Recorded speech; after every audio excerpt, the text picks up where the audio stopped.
Não é preciso. Muito boa noite a todos. A minha voz hoje não está nas melhores condições porque eu fiz uma viagem muito longa de avião e o ar-condicionado costuma atrapalhar um bocadinho. Para vos dizer que não me considero ninguém especial nesta matéria, sou médico de Medicina Geral e Familiar, é a minha especialidade, e fiz um mestrado pela Escola de Saúde Pública na Universidade de Loma Linda, na Califórnia, com a versão de Medicina do Estilo de Vida, que é uma coisa que não está ainda muito bem assente em Portugal. Esperamos que para o futuro haja mais desenvolvimento nesta área, já que já foi criada a Sociedade Europeia de Medicina do Estilo de Vida. É uma área muito vasta, não tem que ver... Eu peço desculpa que a minha voz não está no meu ideal. E, portanto, esta área não é propriamente uma medicina alternativa, não tem nada a ver com isso, tem que ver com o estilo de vida das pessoas. E qual é a vantagem? É nós não só tratarmos ou curarmos as doenças, reverter as doenças, como o caso da diabetes. A diabetes é reversível, as doenças cardiovasculares são reversíveis, a hipertensão arterial é reversível e provavelmente algumas formas de cancro são reversíveis, se mudarmos o estilo de vida. Se não mudarmos, fica tudo como está, não é? Hoje, então, pediram-me para falar sobre os carboidratos, mais conhecidos por açúcares, não é? Que toda a gente sabe o que é, e vamos ver porque este tema. É um tema que é pertinente, sabem, porque o açúcar está a ter consumos tão elevados que já está a ser considerado uma droga, não é? E tem outra coisa, é que causa habituação, não é? Toda a gente sabe isso, não é? Há pessoas que dizem, ai não, eu só como um bocadinho, mas no fundo estamos carregados de açúcar. Este é o consumo mundial de açúcar desde os anos 60 até 2006, a nível mundial. Ainda não atualizei esta imagem, em milhões de toneladas. Passamos de 50 milhões de toneladas para 150 milhões de toneladas, em todo o mundo, até 2006. Já se passaram uns anos, provavelmente isto já cresceu muito, não é? E na mesma proporção em que cresce este consumo, cresce também as doenças, não é? Sabem quantos diabéticos temos em Portugal? Têm ideia? Quase 3 milhões. Entre diabéticos e pré-diabéticos, 3 milhões. 30%. 4 milhões de hipertensos. E o açúcar também causa aumento da tensão arterial. São 40% da população é hipertensa. 1 milhão de alcoólicos. Em que país é que vivemos, afinal? Isto é um país de doentes, não é? E podemos continuar. Por isso, é um tema que é urgente falar nele. Nós estamos a morrer prematuramente, sem necessidade nenhuma. Podíamos viver até aos 120 anos, ainda há pouco saiu uma notícia sobre isso, sem problemas nenhuns. Isto é, tendo uma vida ativa, a trabalhar, e há pessoas que conseguem isso. Há várias partes do mundo em que as pessoas com 90 e tal anos ainda trabalham. De enxada na mão, não é trabalhar no computador, é de enxada na mão. E sem doença nenhuma. Ora bom, vamos avançar para terem uma ideia, para aqueles mais estudiosos que queiram aprofundar. Os carboidratos ou açúcares não são nada mais do que uma mistura destes 3 elementos, carbono, hidrogênio e oxigênio. São 3 gases. Como é que 3 gases misturando dá um sólido? Dá um açúcar. Experimenta fazer em casa a ver se consegue. É muito complexo, não é? Aqui tem a estrutura, o desenho da forma da molécula, da fórmula química, mas realmente todos eles são compostos pelos mesmos elementos, carbono, hidrogênio e oxigênio. Temos que os dividir em várias categorias. As principais são os simples e os complexos. Os simples geralmente têm uma molécula ou 2 moléculas, ou várias, e os complexos têm sempre várias moléculas. Já vão ver porquê. Assim temos os simples, que são os monossacarídeos, temos a glucose, que toda a gente já ouviu falar, a frutose também todos já ouviram falar, e temos a galactose e a manose. E nos disacarídeos temos a sacarose, a lactose e a maltose. Qual é a diferença? É que enquanto estes mono têm só uma coisa de cada, os disacarídeos têm sempre 2. Portanto, quando eu falo em sacarose, que é o açúcar vulgar, açúcar de cana, ele é sempre formado por glucose e frutose. que é o açúcar da fruta. Se eu estou a falar em lactose, que é o açúcar do leite, eu tenho glucose mais galactose, que é um açúcar específico do leite. Se eu falo em maltose, que vem da cevada e de outros cereais, eu tenho sempre glicose e glicose. São duas moléculas de glicose ou de glucose, dá a maltose. Portanto, para terem uma ideia, e todos eles são compostos, os simples, os monossacarídeos por C6H12O6, 6 átomos de carbono, 12 de hidrogênio e 6 de oxigênio, e os outros, que têm o dobro, não é exatamente ali, provavelmente achariam que devia estar um H24, mas não é assim, é H22, e o O em vez de ser 12 é 11. Não me perguntem porquê, mas a molécula é assim que dá. Não vale a pena fazer mais contas e misturar mais nada, porque é o que temos. Só para terem uma ideia do que é que estamos a falar. Os açúcares mais importantes para a nossa saúde são os complexos. E aí temos os amidos, a amilose, a amilopectina, que estão naqueles alimentos que estão ali, as batatas, o arroz, os cereais, e temos ainda os outros que são, os primeiros que falei são absorvíveis, e os outros não são absorvíveis, porque estão muito junto com fibras, e nós não absorvemos as fibras. As fibras só existem nos vegetais, já vamos falar delas mais à frente. As fibras não existem em produtos animais, só existem em produtos vegetais, e são as vassouras do intestino. Ajudam-nos a ter um trânsito intestinal da melhor forma. E estes tipos de açúcares, como seja a celulose, já todos ouviram falar, não é mais nada que um açúcar, e a hemicelulose são açúcares que nós não absorvemos, mas que devem fazer parte de uma dieta saudável. Ora bom, então vamos a coisas mais práticas. Quando falamos em carboidratos simples, temos isto. São, na sua maioria, são açúcares processados e adicionados aos alimentos. E nós não precisamos deles. Basta-nos o açúcar que os alimentos já têm. Não era preciso estarmos a pôr açúcar no leite, ou açúcar no iogurte, ou açúcar no pão, não era preciso. São digeridos muito rapidamente. Isto é, se eu fizer um pequeno almoço com um pão branco, com manteiga, por exemplo, e um copo de leite, isto vai durar 1 hora, 2 horas. Não vai durar mais. Depois vão ter fome. E por isso que a maioria dos nutricionistas diz para comer de 3 em 3 horas. Pois puder, aquilo não chega. Tem que estar a abastecer de combustível mais, porque a glucose é o nosso combustível principal. Não é a gordura, é a glucose. Despertam a fome mais cedo, causam habituação, são de alto índice glicémico, já vamos falar do que é o índice glicémico, e convertem-se em gordura mais facilmente, sobretudo a frutose. Quando chega ao fígado, nós não gastamos, chega ao fígado e transforma-se logo em gordura. E depois vai dar uma coisa que chamamos fígado gordo. Os complexos são açúcares naturais, que existem nos alimentos, são ricos em fibras e antioxidantes, daí o seu grande valor, demoram muito mais tempo a ser digeridos, mantêm a saciedade por mais tempo, não fazem picos de glicemia e são de baixo índice glicémico. Isto é, se em vez do pão branco eu comer 2 ou 3 fatias de pão integral ao pequeno almoço ou comer um prato de flocos de aveia, eu garanto-vos que vão estar até, se comer o pequeno almoço às 7 da manhã, só vão ter fome lá para 1, 2 da tarde. Aguentam a manhã toda. Qual é a vantagem? É dar repouso ao nosso sistema digestivo.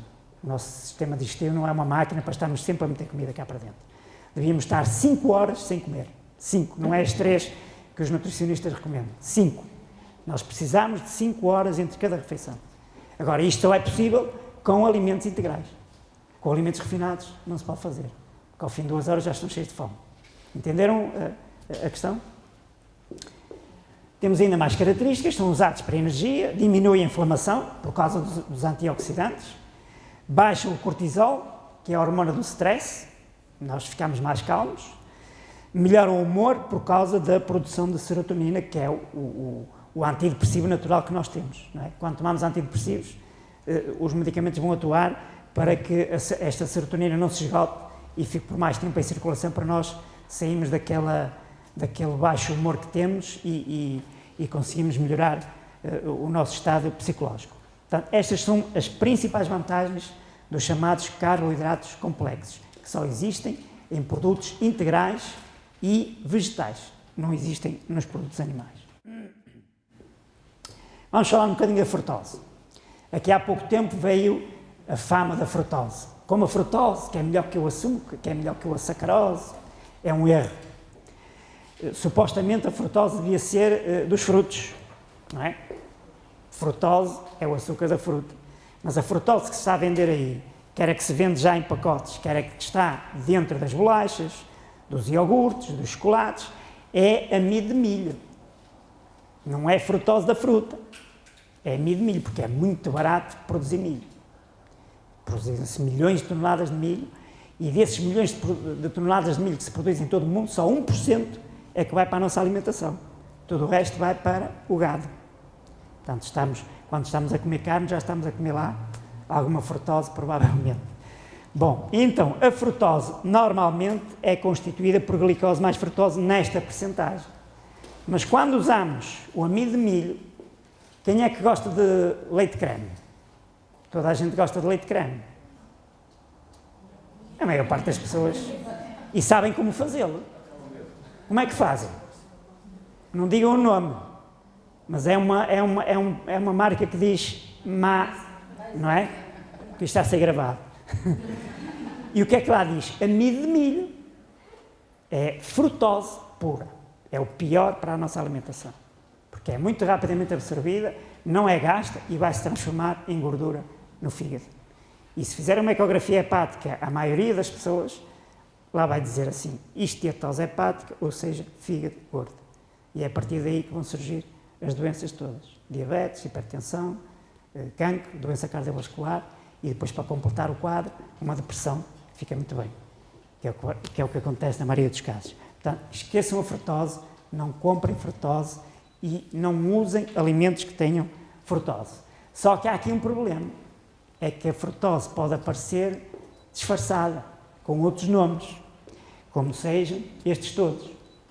Pode ser amido de milho, pode ser xarope de milho, pode ser xarope de glicose, pode ser xarope de tapioca, glitose frutose, concentrada de fruta, maltodextrina, tudo isto é frutose. E porquê é que estamos a dar muita importância a isto? Porque a frutose faz justamente ao contrário. Aumenta o colesterol, causa aumento de peso, causa cancro, causa fígado gordo, causa síndrome metabólica, existe na forma de 42, 55 e até 90%. Portanto, aquela porcentagem que viram ali do 45 mais 55, na frutose industrializada chega aos 90%. Portanto, é uma bomba, não é? Não devíamos utilizar. E depois o que é que se verificou? É que desde os anos 70, que foi quando apareceu a frutose comercializada, à medida que aumentou o consumo da frutose, aumentou também esta doença chamada síndrome metabólica, que é um grupo de doenças, como seja aumento do perímetro abdominal, diabetes, hipertensão, diminuição do chamado bom colesterol e aumento dos triglicerídeos. Tudo isto forma a chamada síndrome metabólica. E a partir daí nós vamos ter todo o resto de que já falamos. Portanto, daí o mal com a frutose. Ora, cá está. O principal problema da frutose é causar quase que imediato a chamada resistência à insulina. E é por isso que as pessoas ficam diabéticas. Porque a insulina quer atuar e não consegue atuar. E depois aumenta a circulação, o que vai conduzir a uma hiperinsulinemia. Causa diabetes tipo 2, a oxidação dos ácidos gordos que deviam ser gastos está diminuída, lá está a esteatose hepática, o fígado gordo, que agora se chama hepatite não alcoólica, porque um fígado gordo é um fígado inflamado, está como hepatite, e não é alcoólica porque à partida não é causada pelo álcool, doença coronária, etc. Portanto, temos aqui o quadro praticamente completo do que chamamos síndrome metabólica. Temos outro inimigo também, que às vezes aparece nas bolachinhas e nos chocolatinhos, que é a maltodextrina. É outro nome também, não é exatamente frutose, mas são primas ou irmãs, se quiserem. Faz picos glicémicos, impede o crescimento dos probióticos, pode causar alergias, etc, etc. Depois temos o famoso stevia, que está há pouco tempo no nosso mercado, não é? Que até os grandes nutricionistas a nível mundial pensavam que era excelente, era muito bom. O nome químico é um rebaldiósido, digamos assim, que é o extrato da folha. e é 200 vezes mais doce que o açúcar. Pode potenciar a síndrome metabólica e pode afetar a flora intestinal. Porquê? Porque o açúcar que comprei, o stevia, é um açúcar refinado. Portanto, não é um açúcar integral. Se fosse as folhas, se pegarem nas folhas da planta e as macerarem e puserem num alimento qualquer, tudo bem. Desculpa, mas tem integral que eu já comprei. Integral mesmo? Mascavado, escuro. Mascavado, mas não é stevia. É stevia. Stevia mascavado? Eu nunca tinha visto. Existe a folha moída em pó mesmo. Existe? Aí está bem. Não, existe o escuro mesmo. Se for assim, tudo bem. Agora, se for aquele pó branco, esqueçam, porque não é bom. Tem o escuro. Pronto. Está mesmo dentro do outro, do mascavado normal. Sim, sim. Está lá. Mas não há nenhum açúcar que chegue aos calcanhares do açúcar mascavado. Açúcar de cana mascavado. É do melhor que há. Se é que a gente precisa dele. Só uma dúvida, o stevia tem 0% de calorias mesmo? Como diz? Tem 0 calorias mesmo o stevia? Ou seja, o valor calórico das... É muito baixo. O valor calórico é muito baixo. Eu não sei se tem exatamente 0, mas o valor calórico é muito baixo. Isso é uma realidade. E o índice glicémico é 1. Enquanto que o índice glicémico no açúcar normal é 100. Portanto, isso é real. Todos os adoçantes têm um baixo poder calórico e têm um índice glicémico muito baixo. Isso é uma realidade. Agora, não é o ideal para nós. Mesmo para um diabético, não é o ideal. Depois temos outro também, que é o agave. E este pior que o stevia. Porque esta é planta, é da família do sisal, é um bocadinho mais azulado, e após ser processado e vendido no comércio, fica com 70% a 90% de frutose. Portanto, é uma bomba, não é? Não é o ideal. Contribui também para a síndrome metabólica. Portanto, se querem usar açúcar, como digo, nós não precisamos de açúcar, e foi por culpa dos portugueses que nós comemos açúcar. Os portugueses trouxeram o açúcar e o tabaco da América do Sul, não é? Antigamente não havia açúcar. Quando o açúcar apareceu, só os reis é que tinham açúcar. Porque o açúcar custaria provavelmente à volta de 100 euros o quilo ou mais. O equivalente. Portanto, ninguém tinha poder de compra para isso. Era uma iguaria dos reis, quando ele apareceu. Portanto, as pessoas quando queriam cozinhar, fazer alguma coisa doce, provavelmente usavam mel, que encontravam na natureza, não é? Agora açúcar não havia mesmo, não é? E provavelmente não havia diabetes, como há agora. A diabetes e a doença cardíaca é uma coisa muito recente, que é só do início do século XX é que começaram a aparecer, porque antigamente era uma raridade. Um infarto do miocárdio, um ataque cardíaco, era uma coisa rara. Agora, infelizmente, temos 24 ataques cardíacos por dia. Portanto, em cada hora há um português que tem um ataque cardíaco. E quase sempre fatal. Bom, então temos aqui uma lista de alimentos que devíamos evitar, não deviam fazer parte da nossa despensa. E normalmente o que eu recomendo às pessoas é a primeira coisa que devem fazer quando chegam a casa é arrumar a despensa. Se há lá coisas que estão aqui nesta lista, deita-nas fora. A não ser que esteja no deserto e não tenha mais nada para comer. Isso são coisas diferentes. Agora, refrigerantes, não faz sentido. Nós precisamos é de água, não precisamos de refrigerantes. Pão branco, não precisamos. É uma fraude, pão branco. Já vão ver porquê. Bolos de pastelaria, não precisamos. E há pessoas que têm o hábito, às 5 da tarde, estão na pastelaria a lanchar porque faz falta, não é? Arroz branco, não faz falta, nenhuma. Cereais para pequeno almoço refinados, não fazem falta. Batatas fritas, nem pensar. Sabem quantos compostos químicos têm as batatas fritas da fast food? Não vou dizer a marca. Sabem quantos compostos químicos tem lá? 19. E um deles é batata. Ketchup, produtos light. Os produtos light é uma ilusão, porque ou tem menos gordura, ou tem menos açúcar, ou tem mais um, ou tem mais de outro. E depois, como não tem tudo, obriga-nos a comer mais. Portanto, é uma ilusão. Não usem produtos light. Agora, se quiserem ver as quantidades de açúcar que estão nos refrigerantes, basta ir a qualquer supermercado e a lista está à mão de semear para quem quiser ver. Portanto, quer dizer que numa garrafa de Coca-Cola de 1,5 litro, eu vou ter 160 gramas de açúcar. Dá para fazer um bolo, não é? E há pessoas que bebem essa garrafa ou mais por dia. E está lá no rótulo, é só ir lá ver. Eu tirei isto do supermercado. Não tirei isto de nenhum laboratório. Geralmente eu uso laboratórios para tirar estas fontes. E isto está nos rótulos no supermercado, para quem quiser ver. Pronto. 7-Ups, etc. A diferença de uns para os outros é muito pouca. Ora, aqui temos os chamados, porque há refrigerantes que não têm estes açúcares, mas têm outros. Têm os chamados adoçantes artificiais. E quando nós utilizamos estes refrigerantes, foi-se testar a sobrevivência das pessoas sem terem uma trombose e verifica-se que, à medida que aumenta o consumo destes refrigerantes, aqueles que conseguem sobreviver sem uma trombose são cada vez menos. Estão a ver? Entre 0 por semana, 0,6 por semana e 1 por dia, a mortalidade, aqui não está sim, está bem, podemos falar em mortalidade. A mortalidade aumenta à medida que aumenta o consumo de refrigerantes. Portanto, isto é uma realidade que temos que pensar. Agora reparem o que nós perdemos na refinação da farinha de trigo.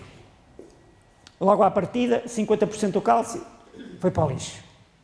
E eu pergunto assim, então se nós não refinamos batatas, não refinamos bananas e temos que refinar a farinha, porquê?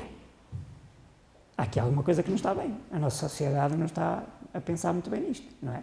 Isto é o que se perde. 78% do fósforo foi para o lixo. Depois compra-se fósforo na farmácia. Até para os estudantes acham que tomando fósforo que vão ter melhores notas no exame. Não está nada provado isso. Veja o que acontece à maioria das vitaminas. Chega a 90% de perda, 84% de perda de ferro, por exemplo. Isto é a farinha branca. E as pessoas vão à padaria e dizem, quanto mais branquinho o pão, dê-me aquele que está branquinho. É um erro. É um disparate. Não faz sentido nenhum. Agora reparem o que acontece com a refinação do arroz. As vitaminas perdem-se quase todas, não é? Fica lá um bocadinho. O cálcio não tem uma grande perda, é o único que não tem uma grande perda, mas todo o resto são perdas substanciais, não é? Por isso tem que pensar muito bem o que é que querem, que escolhas é que querem fazer. Um dos truques que se pode fazer, que já vem a seguir, este é só para compararem o que é que existe numa tigela de arroz comparado com o refrigerante, e uma tigela de arroz deste tamanho tem mais açúcar do que um refrigerante só. Tem quase 2 latas de refrigerante no arroz branco. O que é que podemos fazer? Podemos tentar fazer as coisas aos bocadinhos. Nem toda a gente gosta de arroz integral, se calhar nunca provaram. Ele demora um bocadinho mais tempo a fazer, demora para aí 1 hora a cozinhar, mas eu já não troco por nada deste mundo. A primeira vez que comi não gostei, mas depois aperfeiçoámos a maneira de o cozinhar e realmente já me custa comer do outro. Não tem nada a ver uma coisa com a outra. E se comerem um prato de arroz integral ou um prato de esparguete integral ao almoço, eu garanto-vos que vão se esquecer do jantar. Não vão ter fome quando chegarem ao jantar. E não é preciso comer a mais, é comer a dose normal. E claro que se pudermos também completar isto com 15 minutos a pé durante o dia, estamos a fazer o melhor para a nossa saúde. Ora bom, então vamos falar um bocadinho sobre o índice glicémico. O que é isto? Existem tabelas, não é possível pormos aqui o índice glicémico de todos os alimentos, existem tabelas, a internet está cheia de tabelas, tem que ver as que são mais credíveis do que outras, não há grandes variações, mas o índice glicémico traduz-se nisto, traduz-se em quando eu como um alimento, qual é a minha resposta a esse alimento. Estamos a falar do açúcar, não é? Quando eu como um alimento com um açúcar, o que é que vai acontecer ao açúcar no sangue e à insulina? Portanto, se eu tiver um alimento que me dá uma resposta elevadíssima, imediata, em menos de 1 hora, por exemplo, esse alimento não é tão bom para mim, porque quer dizer que eu vou gastar aquilo imediatamente. Imagine que eu agora quero ir andar de bicicleta, por exemplo, e pego numa boa tablete de chocolate e vou comer a chocolate antes de começar a pedalar. Eu vou sentir muita energia, porque aquilo vai-me libertar energia quase que imediata. Mas o disparo da insulina no pâncreas é tão grande que eu posso ter uma hipoglicemia e posso até desmaiar. Entende? São as chamadas bombas de açúcar, não é? O açúcar é em tão grande quantidade que o pâncreas, cuidado, esforça-se ali, ele é que pedala, não é? Esforça-se ali para dar cabo daquele açúcar todo. E às vezes a ingestão de insulina é tão grande que podemos ter uma baixa de açúcar e desmaiarmos. Pronto, sempre que eu tiver um alimento que me dá uma resposta muito grande, quer no açúcar, isto mede-se com análise, não é? Faz-se, até para a diabetes se faz isto, eu tenho um índice glicémico muito alto, portanto, isto não me interessa. Eu quero alimentos que tenham um índice glicémico baixo. E temos muita escolha. Bom, então, depois ainda temos outro parâmetro que é, se calhar, mais importante do que o índice glicémico, que é a chamada carga glicémica, que é nada mais que o produto o índice glicémico, neste caso, o índice glicémico da cenoura é 68, 100 gramas de cenouras tem 6 gramas de açúcar, e se eu multiplicar os 68 por 6 e dividir por 100, eu tenho a carga glicémica. E aqui também é a mesma maneira, quanto mais baixa a carga glicémica, melhor para a nossa saúde. Ora, nós consideramos uma carga glicémica baixa entre 0 a 10, uma média entre 11 a 19 e uma alta mais que 20. E depois façam as continhas em casa e depois, se calhar, vão se assustar com os valores. Ora bom, aqui temos o índice glicémico, por exemplo, dos cornflakes. Muita gente usa. É uma coisa que está cheia de açúcar. Os cornflakes estão cheios de açúcar. Não é recomendado para a nossa alimentação. Pensava-se que não tinha, mas tem bastante. Tem um índice glicémico muito alto. E a carga glicémica também é quase no máximo. Portanto, não é o alimento ideal. Reparem que estamos a falar de valores para estas quantidades que estão aqui, não é? E depois também não é preciso, isto pode causar complicação nas pessoas, mas isto é só para nos dar um valor indicador, não é uma coisa para agora ficarmos aflitos de deitarmos as mãos à cabeça, senão não vamos comer nada. E quando eu olho para ali, por exemplo, para a batata cozida, que tem um índice glicémico alto, e a carga glicémica também, se for assada, isto aumenta ainda mais. Portanto, depende de como nós cozinhamos o alimento. E entre uma batata normal cozida e uma batata doce cozida, a batata doce é, de longe, a melhor de todas. Felizmente, é estranho, não é? Até para um diabético. É, até para um diabético. Uma das regiões do mundo em que se vive mais anos com atividade normal é uma zona que está em Okinawa, no Japão. E qual é a base da alimentação? Batata doce. Por isso, há que ver, também se compararmos uma batata com um donut, por exemplo, estão a ver que o donut tem 76 de índice glicémico e só tem 17 de carga glicémica. À partida seria melhor que uma batata, mas estamos a falar em 23 gramas. Não é? Portanto, cuidado com a quantidade. Bom, mas isto na internet está cheio de tabelas destas, podem fazer as contas à vontade para terem uma ideia do que é que estão a comer. Agora temos aqui algumas equivalências. 3 bolachas têm 10 gramas de açúcar. Não é? Um iogurte normal tem no mínimo 13 gramas. No mínimo. Mas estamos a falar por 100 gramas, não é? O iogurte tem mais, tem 125. E aí pode chegar aos 30 gramas. Comparado com uma maçã, 200 gramas, ou 20 gramas de uvas passas, ou um figo seco, que tem 10 gramas de açúcar. Mas temos aqui combinações mais importantes. Por exemplo, entre 1,3 kg, e agora aqui estamos a falar em calorias, entre 1,3 kg de maçãs e 150 gramas de chocolate. O que é mais fácil? 150 gramas de chocolate, não é? Muito mais. 1,3 kg de maçãs, quem é que come? Ninguém come. 600 fatias de pepino, nem pensar nisso. É melhor meia chávena de amendoins, não é? Ou 7 fatias de pão de trigo para uma fatia de bolo de chocolate. O bolo de chocolate é muito mais rápido, não é? 5 batatas cozidas para um bife de 450 gramas. Estão a ver a diferença, não é? Portanto, isto pode-nos fazer pensar que tipo de alimentação é que nós estamos a ter. Há muitos anos atrás, há cerca de 150 anos atrás, esta senhora americana, Ellen White, escreveu isto, que o açúcar pode bloquear o organismo e é causa de doença. Esta senhora só tinha a 3ª classe, não tinha mais, mas escreveu isto. É a escritora mais reputada nos Estados Unidos. E eu pergunto assim, mas como é que no século XIX ela foi-se lembrar de escrever isto? Onde é que ela foi buscar? Que dados é que ela tinha para dizer isto? Mas ela disse-o. Finalmente, em 2012, a revista de Fisiologia, uma das principais, chegou à mesma conclusão, agora com dados científicos. Prejudica a memória e a aprendizagem, porque de facto o açúcar bloqueia o nosso sistema cerebral. mais uma dica para nós evitarmos. Ora bom,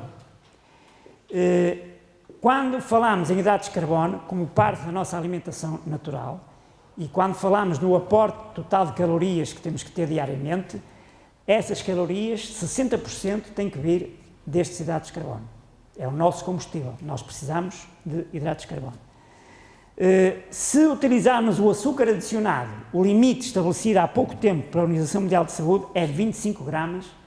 Portanto, estamos a falar de açúcar adicionado, aquilo que eu posso pôr no café, ou no leite, ou no bolo, não deve ultrapassar os 25 gramas para um regime de 2.000 calorias. Estão a ver? Mas não fiquem com a ideia de que agora o açúcar é proibido. Não, os carboidratos complexos têm que fazer parte da nossa alimentação. Mas têm que ser os complexos, que estão nos alimentos integrais. Se forem os açúcares simples, já não servem. Temos que dar aqui algumas dicas em relação à diabetes, quando falamos do açúcar. Se eu tiver uma glicose em jejum superior a 126 ou igual a 126, eu sou diabético. Se tiver uma prova de tolerância oral à glicose superior a 200 mg, eu sou diabético. E se tiver uma hemoglobina glicosilada, que é outra análise que nós pedimos aos doentes, se for maior ou igual que 6,5%, eu sou diabético. Isto é o diagnóstico. Depois temos a pré-diabetes, que há muitas pessoas, isto está no normal. Pois, mas não está, porque entre 100 e 125 eu tenho pré-diabetes. E normalmente, se não fizermos nada, se não alterarmos nada, a pré-diabetes vai caminhar para uma diabetes. Ou as outras todas naqueles valores. Aqui temos um gráfico da população americana desde 1958 até 2010 e vejam em que grau está diagnosticado o diabetes, sempre a subir.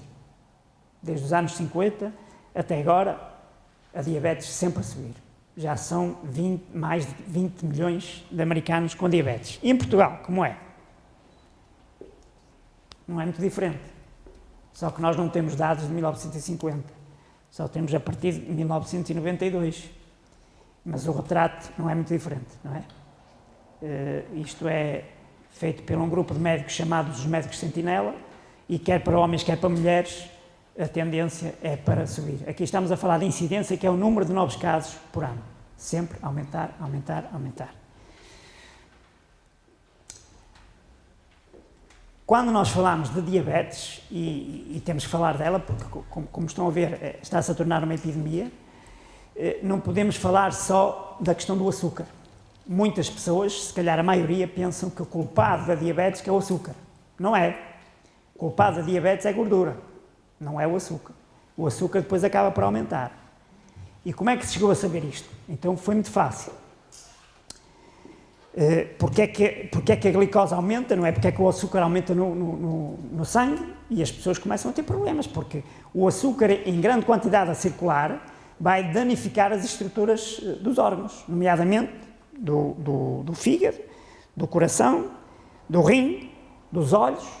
A causa número 1 de cegueira em todo o mundo é diabetes, não são os acidentes. Vai afetar o sistema nervoso periférico. A causa número 1 de amputações no mundo não são os acidentes, é diabetes. E, portanto, quanto mais tempo tiver o açúcar a circular em grande quantidade, maior os estragos. E então, porquê é que o açúcar aumenta? Porque é que nós comemos açúcar e o açúcar não é assimilado e anda ali a correr dentro das artérias. Sabem que a urina de um diabético é mais doce que um caramelo. Tão grande é a quantidade de açúcar. Ora bom, porquê é que eu digo que o problema está nas gorduras? Porque aqui há uns anos atrás, mais precisamente há cerca de 10, 11 anos, investigadores na cidade de Washington, fartos de tratar diabéticos, não é? Quer dizer, porque já andámos há mais de 50 anos a tratar da mesma coisa, não é? E isto não muda. E disse, não, temos que descobrir, há aqui uma coisa qualquer que não está a funcionar bem. E então o que é que eles foram descobrir? Eles foram descobrir que dentro das células musculares dos diabéticos, e sabem que é no músculo que nós utilizamos o açúcar para podermos ter energia, não é? Nomeadamente o músculo esquelético, nas nossas pernas, por exemplo, quando queremos caminhar, descobriram que as células musculares estavam a abarrotar de gordura. E, portanto, como estava abarrotado de gordura, como é que a glicose podia lá entrar e produzir energia? Era impossível. É a mesma coisa que eu ter ali uma porta, ou aquela porta ali, e eu olho para a porta e a porta está boa, a fechadura também está boa, a chave também está boa, mas eu meto a chave e a porta não abre. Porquê? Porque o buraco da fechadura está cheio de gordura. E a função da insulina é justamente essa, é abrir a porta da célula, do receptor que está aqui, para que a glicose possa entrar, porque nós sem glicose não temos energia. Portanto, estão a ver porque é que a gordura é muito importante nisto. Esta é a causa da diabetes, não é o açúcar. Claro que o açúcar não entrando e não sendo utilizado, acumula-se em circulação e depois vai dar aquilo que já falámos. Portanto, tenham a ideia de que o problema da diabetes é a gordura. Isto é, se eu puser de parte a gordura, eu reverto a diabetes. Deixo de ser diabético. Há pessoas que ao fim do mês já não são diabéticas. É uma questão a pensar. Falámos aqui nas fibras, portanto, quanto mais fibras nós tivermos, melhor, porque os açúcares complexos estão junto com essas fibras, baixam o colesterol, evitam a obstipação e a diverticulose, previnem as doenças cardiovasculares, a diabetes e o cancro, e têm um índice glicémico muito baixo. E como eu disse há pouco, as fibras não são absorvidas. Nós não conseguimos transformar vegetais em carne, como fazem as vaquinhas, não é? As vaquinhas comem erva e transformam a erva em carne. Nós não. Porquê? Porque nos falta uma enzima para dissolver a celulose das fibras. Como não temos, ela vai. Quanto mais fibras tivermos, melhor o nosso sistema funciona. Quando falamos de fibra, temos que falar sempre em dois tipos. A fibra que é solúvel e aquela que é insolúvel. Solúvel na água. A fibra solúvel na água é boa para baixar o colesterol, nomeadamente flocos de aveia, por exemplo. Ao fim de uma semana já estão a baixar o colesterol, se comerem flocos de aveia ao pequeno almoço. E a insolúvel é para fazer funcionar o nosso sistema digestivo. Estamos a falar das couves, das hortaliças em geral, não é? Aquelas fibras mais duras, que nós não conseguimos absorvê-las de forma nenhuma, ao passo que as solúveis nós conseguimos absorver um bocadinho e pelo menos elas não são completamente absorvidas, mas pelo menos impedem que, nomeadamente o colesterol, que é o nosso inimigo número 1, consiga penetrar e ser absorvido na corrente sanguínea. Portanto, tenham sempre a ideia de que temos fibras solúveis e fibras insolúveis. Todas elas são ótimas para a nossa saúde. A quantidade varia nestes valores. 25 gramas para as senhoras, para as mulheres e 38 para os homens. Mas isto são os valores mínimos. Se comerem 50 gramas não tem mal nenhum. Desde que não tenham algumas doenças inflamatórias intestinais, por exemplo, doença de Crohn ou cólite ulcerosa ou outra doença intestinal em que as fibras podem ser muito agressivas. Aí, nem tanto ao mar, nem tanto à terra. Não tendo nenhuma dessas doenças, se comerem mais do que está aqui, não tem problema nenhum. Quanto mais fibras, melhor para isto funcionar. Consumo habitual está muito longe daquele, não é? Consumo habitual, quer em Portugal, quer nos Estados Unidos, por exemplo, anda à volta disto, entre 10 a 15, que é muito baixo. Uma pergunta? Está-me a falar em beber água à refeição? Não, beber água a acompanhar a quantidade de fibra que nós estamos a comer, porque quanto mais fibra nós comemos, mais água nós temos que beber, porque senão temos problemas. Não necessariamente. Quando eu falei há pouco nos flocos de aveia, por exemplo, eles já são cozinhados com água. Estamos a falar em flocos cozidos, não é? E já tem muita água. Pode cozinhar em leite também, se quiser. Mas já temos água. Não é preciso acompanhar com mais água quando estamos a comer muita fibra. Não é preciso. Os alimentos já têm água. Até porque, já agora que fala nisso, a água é a pior bebida para se beber à refeição. À refeição não devíamos beber nada. Água nenhuma. Se quer beber alguma coisa, tem que ser alguma coisa ácida. Se for água com limão ou um sumo natural, tudo bem. Agora, água simples, à refeição, não. Deve bebê-la muito antes ou muito depois. Ora bom, quando nós comemos, inicia-se o processo digestivo. O processo digestivo é um processo violento. O estômago tem que se desenhar para dissolver os alimentos e precisa de um ácido forte. Estamos a falar ácido clorídrico. É um ácido que até derrete o metal, não é? Mas o nosso estômago está preparado para ele. E, na maior parte dos casos, nós chegamos a produzir 1 litro de ácido. Não é brincadeira. Ora, toda a gente sabe que se eu misturar um ácido forte com água, o que é que vai acontecer ao ácido? Vai ficar fraco. Vai obrigar o estômago a trabalhar mais, a produzir mais ácido, porque aquilo não vai digerir a comida. Está a ver a diferença? Pode ser um pormenor, mas importantíssimo. Não é, agora, há exceções, como em tudo na vida, não é? Se realmente hoje foi um dia de muito calor e eu não consegui hidratar-me, se calhar, eu tenho alguma tendência para beber alguma água, não é? Ou outra bebida que me ajuda a hidratar, não é? Mas há muitos alimentos que são bons hidratantes, por exemplo, as lentilhas. A maior parte das pessoas não come lentilhas, como se come o feijão, não é?